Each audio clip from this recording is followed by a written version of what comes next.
In the shadow of the ancient pyramids, where the whispers of forgotten legends linger like ghosts in the wind, a tale unfolds. Draw close, dear listener. This is a story about a dare gone horribly wrong. Meet Ethan, Mark, Maya, Sarah, and Jake, college companions seeking thrill and discovery. Little do they know, this night will summon a malevolent Djinn, entwining their destinies in a tale of love, darkness, and the haunting aftermath that echoes through the shifting sands of time. The night settled over El Giza like a heavy shroud, casting long shadows among the ancient structures. The 5 young adventurers, Ethan, Mark, Maya, Sarah, and Jake, sat huddled around a crackling campfire, the warmth offering a false sense of security in the eerie surroundings. The group were close childhood friends and had decided to take a much-awaited trip to Egypt together after college. After a long day of exploring the ancient pyramids and local souks, the group was relaxing by campfire in the desert, talking, laughing, and joking. As the flames danced, talk turned to the local legends, specifically the tale of a Djinn trapped in a desolate mausoleum just outside the city. Ethan, ever the skeptic, scoffed at the idea, dismissing it as nonsense. He exchanged knowing glances with Sarah, his girlfriend, while secretly harboring an unspoken longing for Maya. Mark and Jake, the mischief makers of the group, couldn't resist a challenge. The air was thick with anticipation as they dared Ethan to spend the night in the supposedly haunted mausoleum. Sarah and Maya warned against it, sensing an impending darkness, but Ethan, driven by a desire to impress the girls, waved off their concerns. The mausoleum stood at the edge of the desert, like a forgotten relic of a bygone era, its crumbling stones bearing witness to centuries of secrets. Known locally as Al-Maraksh, or the Whispering Tomb, its facade bore intricate carvings that once depicted tales of pharaohs and forgotten deities, now eroded by time and the relentless winds of the desert. Under the moonlight, the group approached the desolate tomb near midnight. The door creaked open with an otherworldly groan, and Ethan stepped inside, leaving the comforting glow of the campfire behind. As Ethan entered Al-Maraksh, the air within thickened with an ancient presence, and the flickering flame of his flashlight revealed cryptic hieroglyphs on the walls, seemingly alive with an ethereal glow. Inside, the mausoleum was a labyrinth of shadows, its darkness playing tricks on Ethan's mind. The dare was to endure until dawn, a mere 5 hours away.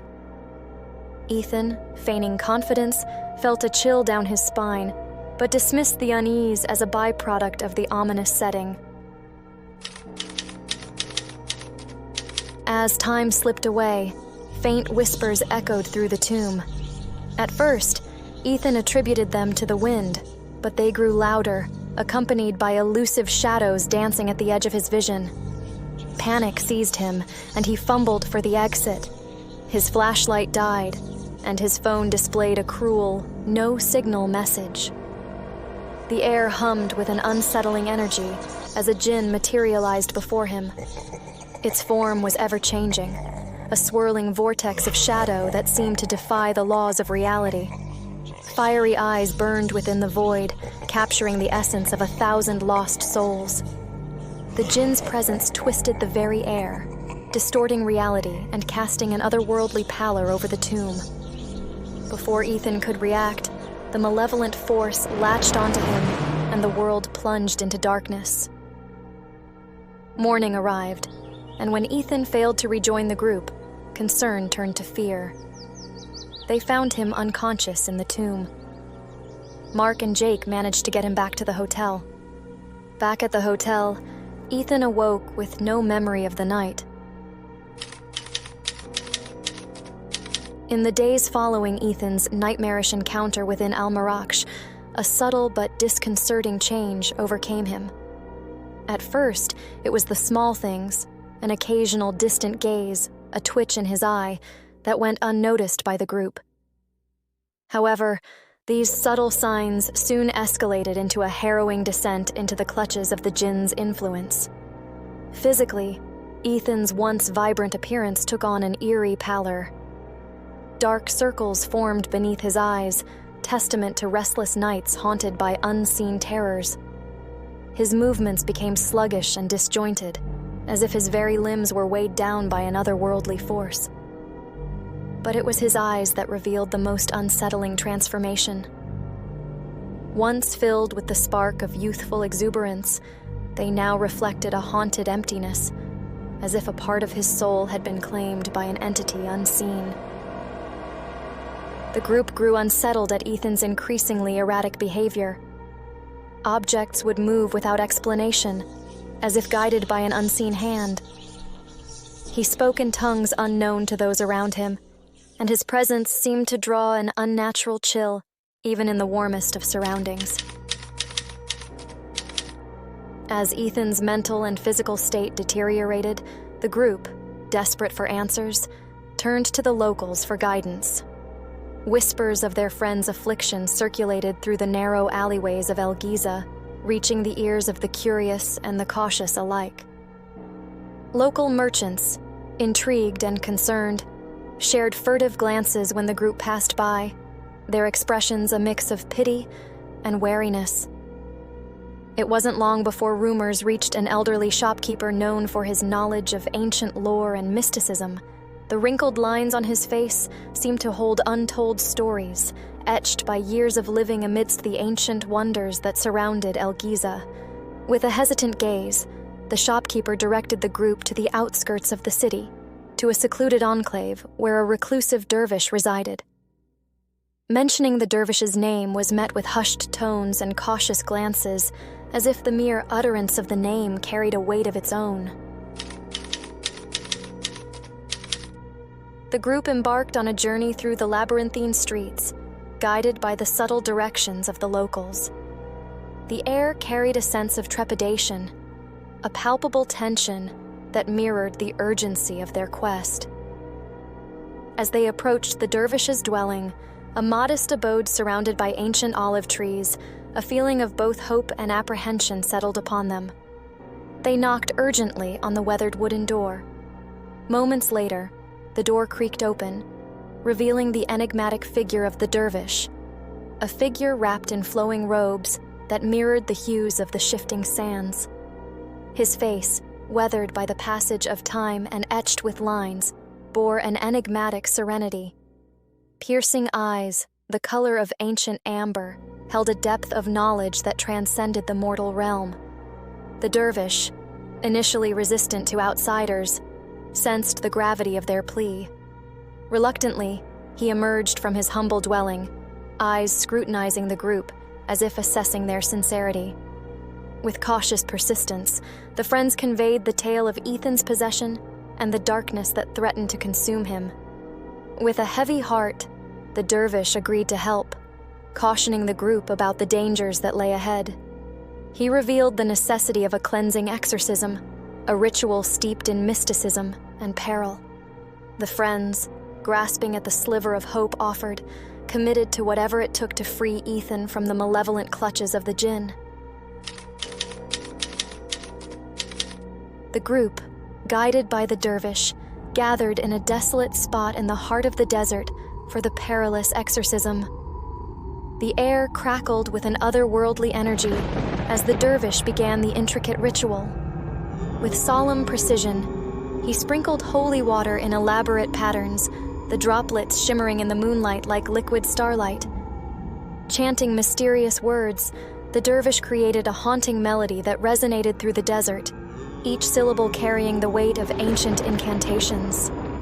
Around Ethan, the sand stirred as if responding to the unseen forces invoked by the ritual. The group, tethered by a mixture of fear and determination, stood witness to the ethereal dance between the tangible and the supernatural. As the incantations intensified, so did Ethan's turmoil. He thrashed against unseen bonds, the very fabric of his being resisting the expulsion of the malevolent force. Profanities spilled from his lips in a language not of this world, echoing the Djinn's lingering presence within him. The Dervish, undeterred, pressed on with unwavering resolve. The desert responded to the ritual. An approaching sandstorm cloaked the scene in an otherworldly chaos, with crackling lightning illuminating the darkened expanse. The very elements seemed to converge in a tumultuous symphony, amplifying the intensity of the ritual. Suddenly, the Djinn materialized, a sinister silhouette within the maelstrom. Its laughter echoed malevolently, reverberating through the howling winds. The dervish's chants reached a crescendo, the ancient words intermingling with the storm's fury. In a moment of chilling revelation, the Djinn demanded, "A life for a life." Maya, understanding the sacrifice required, stepped forward, her voice steady amid the chaos. With a declaration of love, she offered herself in exchange for Ethan's liberation. The dervish, unfazed by the Djinn's demands, continued the ritual with heightened urgency. In a brief moment of calm in the frenzy, Ethan gained consciousness as the Djinn released him. Maya and Ethan locked eyes, a silent understanding passing between them. Maya's lips formed the words, "I love you," as the gravity of her sacrifice unfolded. In that agonizing moment, Ethan, gripped by a desperate realization, screamed a futile no. His voice drowned by the merciless winds that carried away the girl who had offered her soul for his freedom. The Djinn latched onto her, and she vanished beneath the swirling sands, the sandstorm consuming the malevolent force along with her sacrifice. Ethan was freed, but Maya was lost to the desert's cruel embrace. The group returned home, hearts heavy with grief at the loss of the beautiful girl lost to the shifting sands. Haunted by the spectral echoes of that fateful night, Ethan's once vibrant spirit was now a mere shadow of its former self. The loss of Maya weighed heavily on his heart. Tormented by the cruel truth that he would never express the love he held for her, guilt became an indelible mark on his soul, a reminder of a sacrifice made by the girl he loved in the shifting sands of the desert. Years later, whispers circulated among the locals of El Giza about a hauntingly beautiful presence lingering in a desolate spot in the desert. They spoke of a ghostly apparition, a young girl with eyes that reflected the depth of a love sacrificed in the shifting sands. The desert winds carried the sorrowful tale of Maya's spirit, forever tethered to the spot where her sacrifice had rewritten the ancient echoes of the Djinn's curse. Sleep tight, dear listener, if you can. If you enjoyed this chilling tale, consider subscribing for more bone-chilling stories that will keep you up long after the lights are out. Until next time, remember, sometimes the darkest shadows hide the bravest hearts,